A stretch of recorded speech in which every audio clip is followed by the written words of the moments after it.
I mean, will you believe that when I went to the ministry first week, I asked for a tour of the various departments. I went to the passport office.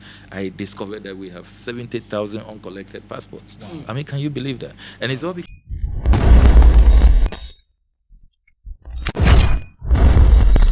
my name is Komla Time Tells, and this is Jollof and Wi-Fi. Today I'm with Flo, and we have a prominent person within us. He's actually been the president of National Union of Ghanaian Students. He's also been the Deputy Minister of Education and also the Deputy Minister of Information some time ago.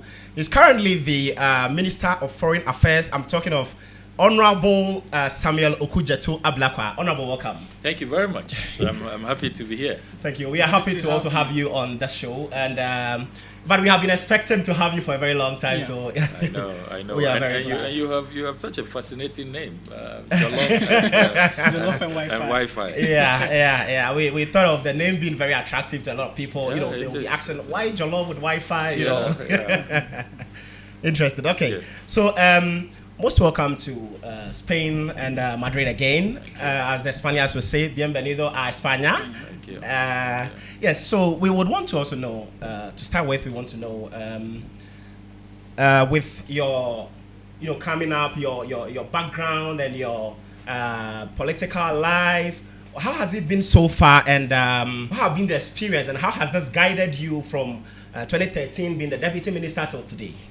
Well, my life has always been about service. I was born into a political family where public service is taken very seriously, and I have been a student leader right from junior days at association all the way to Presec, and then at the University of Ghana. My first year I was press secretary of the SRC. Oh, wow. Then I was also the editor-in-chief of the ECHO. That is the official mouthpiece of Commonwealth Hall. Okay. And then I was also the editor-in-chief of the Forum, which is the official mouthpiece of the SRC, the Students' Representative Council of the entire university. And then later, I became the president of the National Union of Ghana Students, as you rightly pointed out. So I've always been an activist. I've always believed in offering myself towards causes, towards the rights of the vulnerable, of those who need to be attended to, whose plights will have to be highlighted, and where we need to consciously effect change. And I'm very proud that due to our activism in those very, very young, heady days, we were able to push for the establishment of the GET Fund, which is our legacy, which was to complement funding towards education. Because really, if you look at it, we argued at the time that it had become cost shifting from the glorious days where our parents and grandparents really had to pay next to nothing for education all the way to tertiary education. We were then called upon, and it was under very stressful circumstances where a lot do not have the means, but they are being compelled to pay. And we were pricing education out of the reach of the ordinary Ghanaian, when the constitution is very clear that education in Ghana is a right and not a privilege. Article 25 is absolutely clear on that.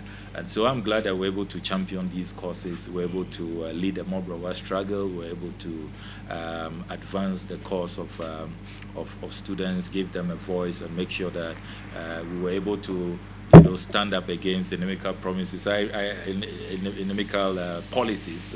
I recall how we also fought the attempt to introduce in, out at the time when they wanted to keep students out of the residential halls. And we said that, no, you have to invest, you should be able to project and make sure that, because if a student is coming all the way from, say, far afield, another region, how do you expect that student? And when the student stays out, the student pays more for hostel fees and all of that. So I'm glad that my story has always been about, fighting causes, expanding the frontiers of human rights, of making sure that, the the concerns of the vulnerable are brought to the fore. Then, I also, after being NUGS president, I was a leading member of the CJ, the Committee for Joint Action. We pushed for, a lot of reforms in public policy, addressing the cost of living, addressing fuel prices, addressing bad governance, the lack of transparency, fighting corruption, and all of that. So all of those contributions have shaped, my belief that leadership can make an impact, leadership can make a difference, that it's all about leadership. If you have the right leadership, if leadership prioritizes what matters to the people, what is essential, what is meaningful, and you cut out the extravagance, the frivolities, the total lack of prioritization, you can really make a difference. So that has shaped my mindset and the philosophy with which I bring to public office. So having served at the Ministry of Information, the Ministry of Education, now at the Ministry of Foreign Affairs, that is the kind of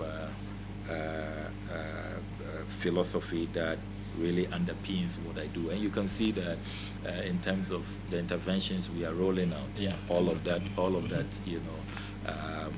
is informed by the need to make sure that we serve the people, we do not let the people down, we prioritize our resources, and most importantly, we make sure that the people who have given us the mandate are not let down.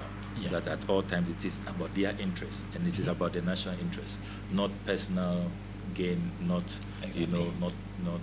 not personal advantage. That should not be the reason why you come to public office. I think we have seen some of these things barely about 5 months of coming into office, and we've seen some changes also. But then we want to ask you from at the Ministry of Foreign Affairs, where you resumed duty very recently, barely 4 months or 5 months. What has been some of the most interesting moments and the challenges you faced so far?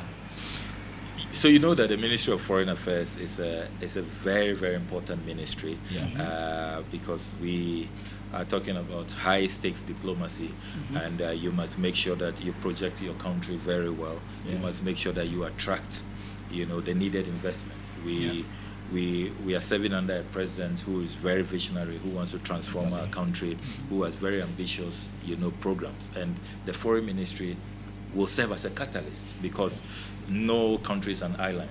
You need the right investors, you need the right partners, to meet your objectives. And so once the president has said that, look, I want to transform this country, I want to make sure that we address unemployment, I want to make sure that we revive the economy, immediately, the foreign affairs assumes, a very, very, very significant role in terms of its place in the scheme of things. And so we've prioritized economic diplomacy. We have worked on KPIs. We've set up a delivery unit, making sure that we push ourselves. It shouldn't be business as usual. So diplomatic missions abroad, we have 71 of them. We have told them that their targets they must meet, they must attract investors, they must be aggressive about it, and we must, make sure that those investments pay off. We are also aggressive in signing labor mobility agreements so that we can create jobs for our young people. And people think that, why are you shifting the best out of your country? That is not what we are doing. If you look at the model, I mean, what does it benefit you to have an unemployment rate of about 18.6%? As we speak, about 3,000 nurses are at home. When these nurses can have an opportunity to go work elsewhere. Jamaica is the latest country to which we have reached a deal with. We've done that with Germany. There are nurses already in Barbados, in Trinidad and Tobago. The advantage with that is that you allow them to, get out of their desperation, despondency, the indignity of being at home, to have decent work. And then they acquire more skills. They become, more professional, more honed in terms of specialization. They come back to help your country. As they are working out there, remember that they are also contributing to your economy. They are they are sending remittances home. So it's a win-win situation. So it's not brain drain, it's brain gain. And there are other countries doing that very well. I mean, the Filipinos are doing a great job in that. The Cubans, are doing that very well. Why can't we, make that a conscious policy? And that's the philosophy. So it is not about not creating jobs at home. Okay. Yes, we will create jobs at home. The 24-hour economy policy is alive. Our passport office has gone 24 hours. We've applied for financial clearance to recruit more people. So we will be buoyant. We will be bullish about creating jobs at home. Okay. But certainly, you don't expect that the jobs you create at home immediately will be enough to absorb everybody. You're talking about a huge unemployment situation.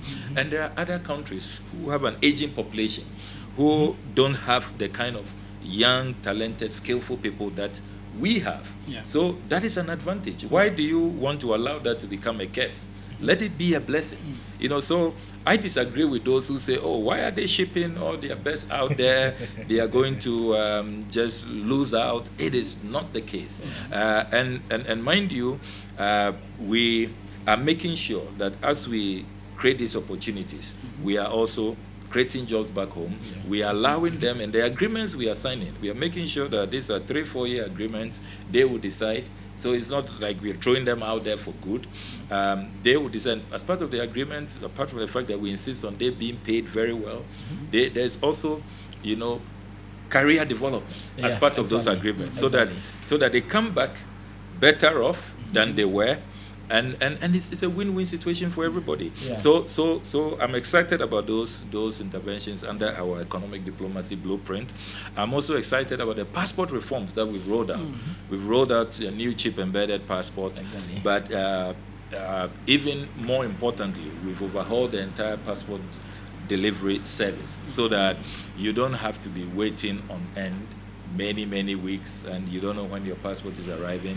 We have introduced a courier service where you don't have to go back to the passport office, look at the distance. If somebody is in Tongu, somebody is in Boku, where they don't have passport application centers, they must come all the way to Accra. No, we can't allow that. So we've decentralized it. We are using courier service. It will be delivered to you at your doorstep, and then we've said that it should be delivered under 15 days. We are also making sure it is more affordable. We are introducing 24-hour delivery in terms of emergency situation. You can apply and obtain your passport within 24 hours. Then remember also that the whole passport office is now a 24-hour operation. So I'm excited about those passport reforms, and they are going very well. I took part in the first day of delivery of the passports, and many people were happy to see that what we said we would do, we've actually done it.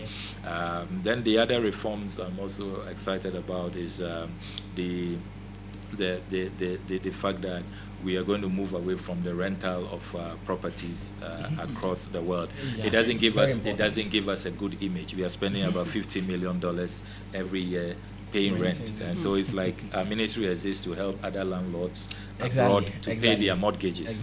That is not acceptable. So we are working on a very ambitious program to make sure that all our 71 diplomatic missions abroad will own their own properties, own their chances, own their residences. So we save money, and then we can, use the monies that we will save to improve the welfare of our foreign service staff, who are very, very, astute diplomats, distinguished professionals, serving our country very well and deserve improved conditions. So these are some of the reforms that I'm happy to be leading with the blessing of President John Dramani Mahama. I think on the renting of embassies, and we were even discussing that this morning. I mean, coming from a real estate background, I think that why should we keep renting? And then 10 years, the amount we have rented could have even bought a property or all of that. Absolutely. So I think it's a very good intervention. But on the signing of bilateral agreements with countries like, I think 2 weeks ago, I saw that of the United Arab Emirates, where bilateral agreements have been signed with them, and then also with Germany and other countries. Being in Spain, there is the Ghanaian community here keeps growing. Is there any idea or maybe in the books that, maybe in the near future, in the next 2-3 years, you would want to sign a bilateral agreement with Spain or other European countries so that the Ghanaians can also be transported from Ghana to Spain to come and work in the health sectors, because the aging population here is very high than the youth. So I don't know if there is any. Yes, we've initiated those discussions, and so in Europe we are not only going to be working with Germany. Okay.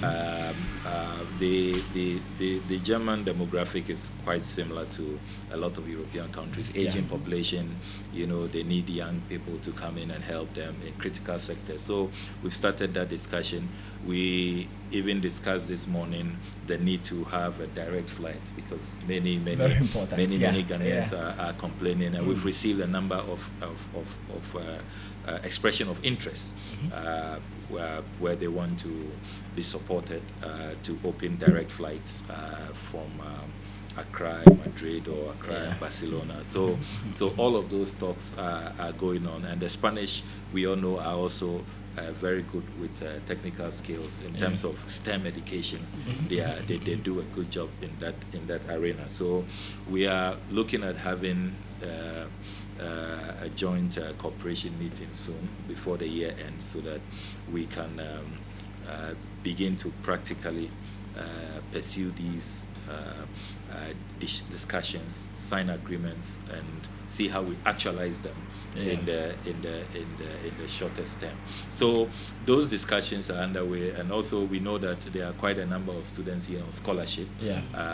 We want to see how we increase the numbers, because we want to have, and we've been discussing that at the ministry, we want to have young people who are very multilingual, who are exposed to all the international languages, and Spanish is one of the UN languages.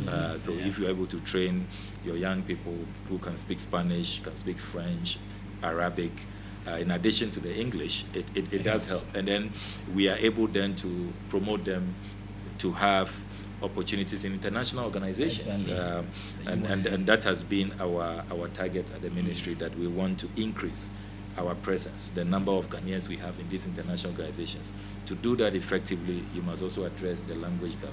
We are so comfortable as English-speaking people that we don't like to add other languages. So we have all of these discussions underway with Spanish authorities, and I know that very soon we'll announce a major deal, which will be exciting to our compatriots here in Spain. Very good. I think my last question before I move to Flo, on establishing student desk. I think some months ago you spoke about establishing student desk in all the countries where we have students. And so far I've seen there was a pilot program about 11 countries that the student desks have been established. I mean, I came here as a student in 2022, and even though there was no student desk, people like Madam Hetty here has been very helpful. I mean, she's been more than a student desk. In countries like Hungary and other European countries, we've had students have problems. They're always stranded there. They have problems with receiving their stipends and all that. Is the government doing it? Is your government doing anything about this? And are there any plans to have the student desks there as soon as possible, and also help resolve some of these issues with getting stranded in Hungary? Yes, so I'm glad you raised the Hungarian situation. Our challenge has been that we do not have an embassy there. So even though the Hungarians opened an embassy in Accra, we have not reciprocated.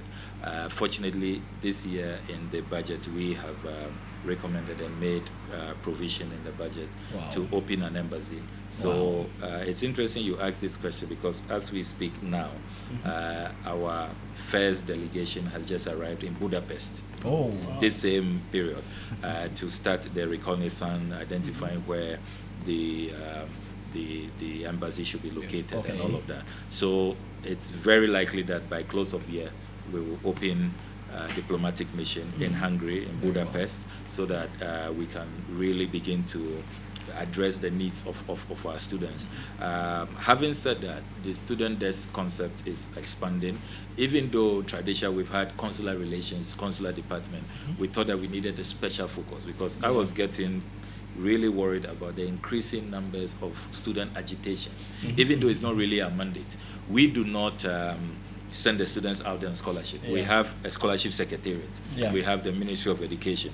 But once they arrive, in a foreign jurisdiction, it becomes our responsibility to be interested in their welfare, to make sure that they are well catered for.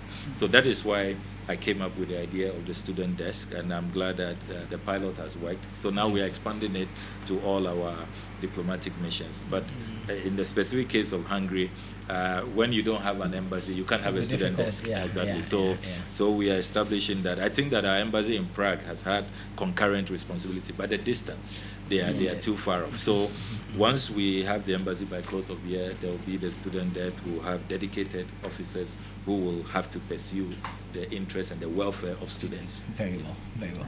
Yeah. All right, Honourable Minister, so I wanted to ask regarding what you spoke about, the chip-embedded biometric passport. Ghanaian nationals in Spain or in Europe at large going to benefit from this as well, and when should we start expecting these reforms? Yes, these chip-embedded passports are for all Ghanaians, whether you are home or abroad. We've set up the systems, all the websites of our 71 diplomatic missions abroad, catering for Ghanaians everywhere, have all been activated, and you can apply for these passports wherever you are. And all the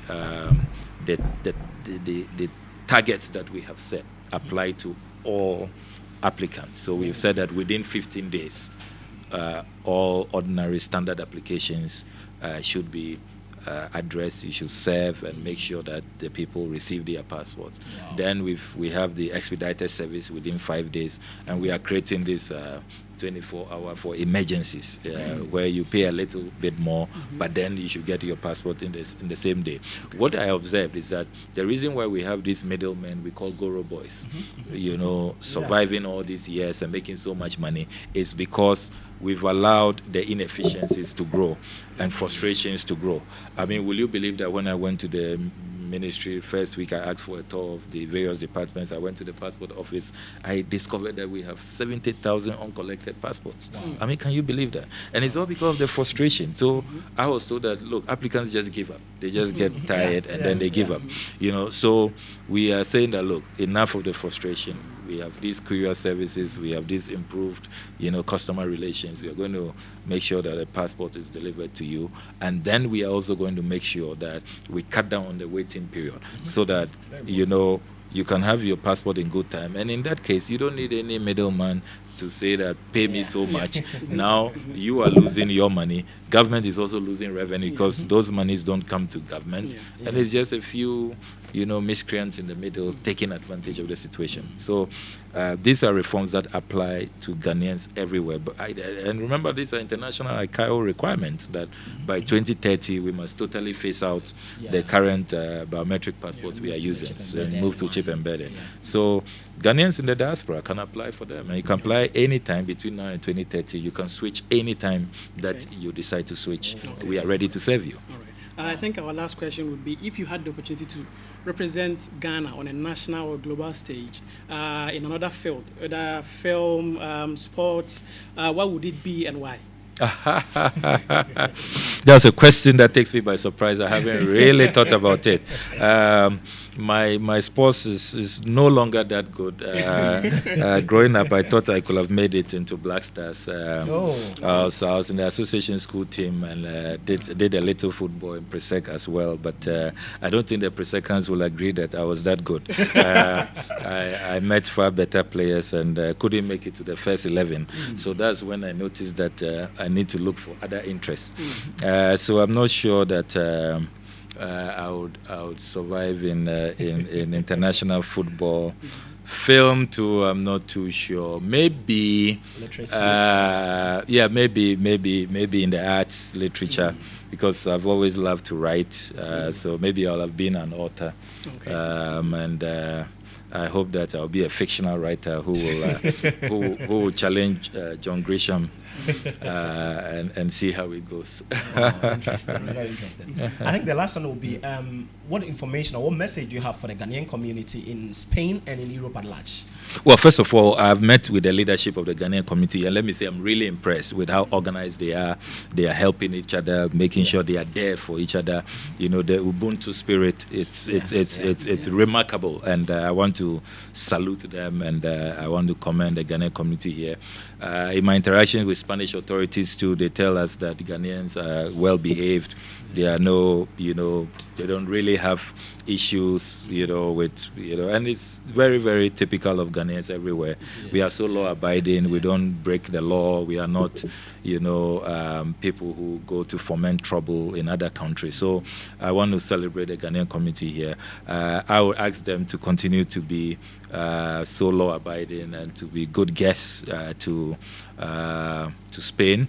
And we are soon going to launch a new innovation, which I'm calling the diaspora bond, which would allow for Ghanaians in the diaspora to invest in projects in Ghana, which will serve as good returns. When they return from their stay abroad, they can be assured of good retirement package from the investment that they have made from the diaspora bond. So I want Ghanaians here to know that we are always thinking about them. Their welfare is our priority. We are reforming our embassies, making sure that they are more responsive, they serve them better. And we'll also ask them that they should be more patient and very respectful to our officials as they do their best to serve them. So let's work together. We need each other. We need the remittances that they send, the FDIs that we need to develop our economies. And we cannot, it's a global village. Not everybody can be in Ghana at the same time. We need people to go out there to, get the experience, the skills, the exposure, the resources needed so that we team up and then together in the crucible we can develop our country in the way and manner that we all expect our country to develop. So let's continue to work together. Let's continue to love each other and seek the welfare of each other and put the national interest ahead of every sectarian interest, and we should be fine. This is more of a presidential speech.